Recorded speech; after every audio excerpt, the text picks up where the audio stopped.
Zoharot, ძალიან დიდი მადლობა ბატონო ზვიად, ბატონო გიგი და დადგა თქვენ ამ დროს მიკროფონი გეთიშებათ, ბატონო გიგი დადგა თქვენი პასუხის დრო ამ შეკითხვაზე, მე ალბათ გსურთ რომ გაგიმეოროთ შეკითხვა და თქვენ პასუხისათვის გაქვთ ასევე 2 წუთი. რას თავაზობთ თბილისელებს ახალი სამუშაო ადგილების შესაქმნელად როგორც კერძო, ასევე სახელმწიფო სექტორში? მადლობთ. მე როდესაც ვამბობ რომ გასაკეთებელი კიდევ ბევრია, პირველ რიგში სწორედ უმუშევრობას გულისხმობ. იმიტომ რომ უმუშევრობა არის ის პრობლემა და სამუშაო ადგილები არის სწორედ ის პრობლემა, რომელიც ტანჯავს უკლებლივ ყველა თბილისურ ოჯახს. ნებისმიერ შეხვედრაზე, ნებისმიერი წერილი, ნებისმიერი ურთიერთობა ჩვენს თანამოქალაქეებთან იწყება და მთავრდება სწორედ ამ პრობლემით. ამიტომ ამაზე მეტი სატკივარი დღეს არც თბილისში, ისევე როგორც ალბათ დანარჩენ საქართველოში ნამდვილად არ გვაქვს. ამიტომ არის მთავარი ჩემი პრიორიტეტი სწორედ დასაქმება, იმიტომ რომ მეტია დასაქმებული ადამიანი, შესაბამისად მეტია უზრუნველყოფილი ოჯახი და მეტია შესაძლებლობა პენსიებისა და სოციალური პრობლემების მოგვარების. უმუშევრობის პრობლემის მოგვარებისთვის შეიქმნა პროგრამა ძველი თბილისის ახალი სიცოცხლე და უკვე ძალიან ბევრი ადამიანი მუშაობს, თუმცა დამეთანხმებით რომ ეს ჯერ წვეთის ზღვაშია და კიდევ უფრო მეტია გასაკეთებელი. ინგლისურისა და კომპიუტერის უფასო კურსებით სწორედ ამას ემსახურება, იმიტომ რომ ყველაზე მეტად დღეს უჭირს სამუშაოს პოვნა სწორედ ასაკში მყოფ ჩვენს თანამოქალაქეებს, იმიტომ რომ მათთან დაუმსახურებლად სამუშაოზე ასაკის გამო უარსეუბნებიან. ამას ემსახურება სწორედ ძველი თბილისის ახალი სიცოცხლესთან ერთად დაიწყე ბიზნესი თბილისის მერის მხარდაჭერით. მე მინდა ერთი ისტორია მოგითხროთ.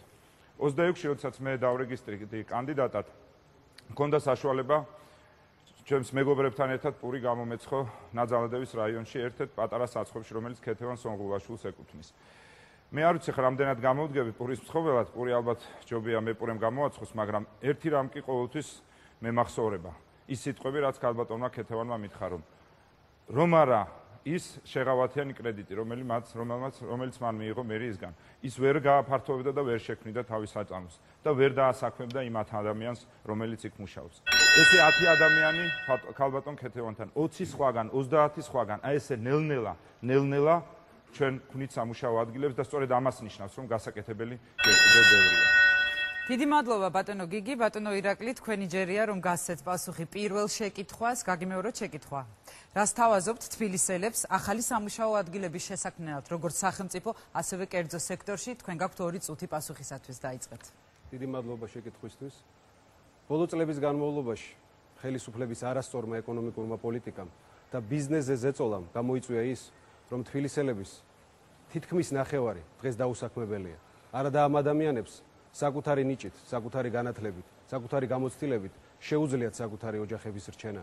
სწორედ ჩემი მთავარი ამოცანა არის სამუშაო ადგილების შექმნა და აქედან გამომდინარე მოქალაქეებს შევთავაზეთ საოჯახო და მცირე ბიზნესის დაფინანსების ფონდი.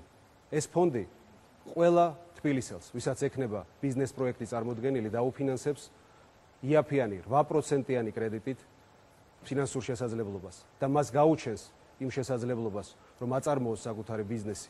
გარდა ამისა, ჩვენ შევქმნით სპეციალურ ბიზნეს ომბუდსმენის ინსტიტუტს. მისი დანიშნულება მთავარი იქნება ყველა შემთხვევა, რომელიც დაფიქსირდება ბიზნესზე ზეწოლის საგადასახადო თუ საფინანსო სამსახურებისგან, იქ არ დარჩება რეაგირების გარეშე. ამით ჩვენ შევძლებთ, რომ ბიზნესმენს გაუჩინოთ გრძელვადიანი პერსპექტივა. დაიწყოს საკუთარი საქმის კეთება და რაც მთავარია, იყოს დაცული სახელმწიფოს ჩარევისგან. ჩვენთვის ძალიან მნიშვნელოვანია, რომ განსაკუთრებით მცირე და საოჯახო ბიზნესი განვითარდეს, რადგანაც ეს მისცემს შესაძლებლობას ჩვენ ქვეყანაში განვითარდეს საშუალო ფენა. სწორედ ამ ადამიანებისთვის ზრუნვა, მათი დაცვა იქნება ჩემი უმთავრესი ყოველდღიური საქმიანობა. გარდა ამისა, აქვე მინდა აღვნიშნო, რომ ჩვენ შევქმნით ყველა თბილისის რაიონში საკონსულტაციო დაწესებულებას, რომელიც მისცემს შესაძლებლობას ბიზნესმენებს, ახალი ბიზნესის დამწყებებს გაეწიოს კონსულტაციები, როგორი ბიზნეს პროექტები უნდა წარმოიადგინონ, როგორც იურიდიული, ასე კომერციული კუთხით. ასე რომ ჩვენ შევქმნით სამუშაო ადგილებს. პირველივე წელს ჩვენი პროექტის განხორციელების 50,000 თბილისელი იქნება დასაქმებული. დიდი მადლობა ბატონო ირაკლი. ბატონო გოგი, მზად ხართ პასუხისათვის? მზად ვარ, მზად. გიმეორებთ თქვენ შეკითხვას, მაშასე რას თავაზობთ თბილისელებს ახალი სამუშაო ადგილების შექმნის შესაქმნელად, როგორც სახელმწიფო, ასევე კერძო სექტორში და თქვენ 2 წუთი გაქვთ დაიწყოთ. კი ბატონო. ალბათ მე მაქვს უფლება ვილაპარაკო არა პერსპექტივაში, არამედ რა გამეკეთებია. მე არაერთი საწარმოო გამიხსნია თბილისში, რუსთავში, ქუთაისში, თელავში, თერჯოლაში, მაყურიანში და მზად ვარ კიდე ძალიან ბევრი გავხსნა თბილისში და ვიცი როგორ უნდა გავაკეთო. ვეთანხმები ბატონ ზვიაც, თუ არ მივიღეთ ის კანონები, რომელიც ამ პროდუქციის გასაღებას შეძლებს, რა თქმა უნდა ეს ყველაფერი იქნება ფუჭი. მაგრამ თბილისის მერი თავის გავლენით, ანუ თბილისის თავი, იმდენად ძლიერი ფიგურაა, რომ მას ვერ შეედრება გავლენით, ფინანსებით, ვერც სპიკერი, ვერც პრემიერ-მინისტრი. მას შეუძლია თბილისში თავის კანონები გაატაროს. მას შეუძლია აკრძალოს ის, რაც შეიძლება ქართველებმა გავაკეთოთ. ანუ შეუქმნას ის პირობები, ქალაქის თავს აქვს ამის უფლება. მას შეუძლია შექმნას სანიტარული სამსახური, სხვადასხვა დაპყრობილება შეუქმნას ბიზნეს, ანუ იმპორტირებულ საქონელს. თუ ჩვენ დავდგებით ამ პოზიციაზე, იმიტომ რომ ხსნა ჩვენი ქვეყნისა მხოლოდ ამაშია. ჩვენ თუ არ დავასაქმეთ ხალხი სოფელში და არ მოვიტანა მან თავის პროდუქცია თბილისში, ჩვენ თუ არ გადავამუშავეთ სოფლის მეურნეობის პროდუქტი თბილისში და არ ავგრძალეთ ის ძალიან საეჭო ხარისხის იმპორტი, რომელიც რამოდენიმე ჯგუფების კორუფციული ინტერესები ამაში. თუ ამას ჩვენ შევძლებთ და თბილისის მერი შეძლებს თავის გავლენით აკრძალოს ყველაფერი იმის შემოტანა, რაც შეიძლება ჩვენ აქ თბილისში ვაწარმოოთ. ჩვენ გვაქვს ჩვენი გეგმა 30 ქარხანამდე, შემიძლია დეტალურად ხლა 2 წუთში ვერ მოვასწრებ, ეს გავმარტოთ, რამდენი ქარხანა ამუშავდება მინიმალური კაპდაბანდებით და ჩვენ დავეხმარებით, თუ ვიქნებით ესე იგი ამ ხელმძღვანელობაში ქალაქის, რომ 100 მილიონი ლარი გამოიყოფა აი ამ ქარხნების დაახლოებით გეგმა შედგენილი გვაქვს, როგორ უნდა ავამუშავოთ ეს ქარხნები და დავითოთ ქართული ხალხის ღირსება, იმიტომ რომ უმუშევარი კაცი ქართულ ოჯახს ანგრევს, არ შეიძლება ამის ატანა, როცა ოჯახის თავი არის უმუშევარი და უყურებს რას მოუნდას მას. დიდი მადლობა ბატონო გოგი, ბატონო გია, თქვენი ჯერია უკვე რომ გასცეთ კითხვას პასუხი, მე გიმეორებთ შეკითხვას, რას თავაზობთ თბილისელებს ახალი სამუშაო ადგილების შესაქმნელად, როგორც კერძო, ასევე სახელმწიფო სექტორში, თქვენ 2 წუთი გაქვთ და იწყეთ.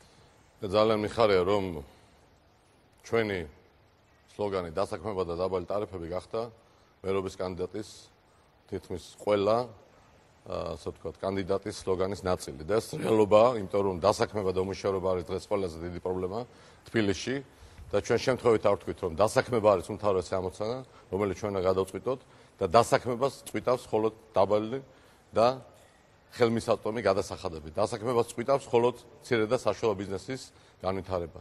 დასაქმებას წვითავს სწორედ ის ტარიფები, როცა ჩვენ ვამბობთ რომ დიახ გაზი უნდა იყოს 10 თეთრი, დიახ დენი უნდა იყოს 5 თეთრი, დიახ წყალი უნდა იყოს უფასო მოსახლეობისთვის და ამით ხელი შეეწყო მცირე და საშუალო ბიზნესს.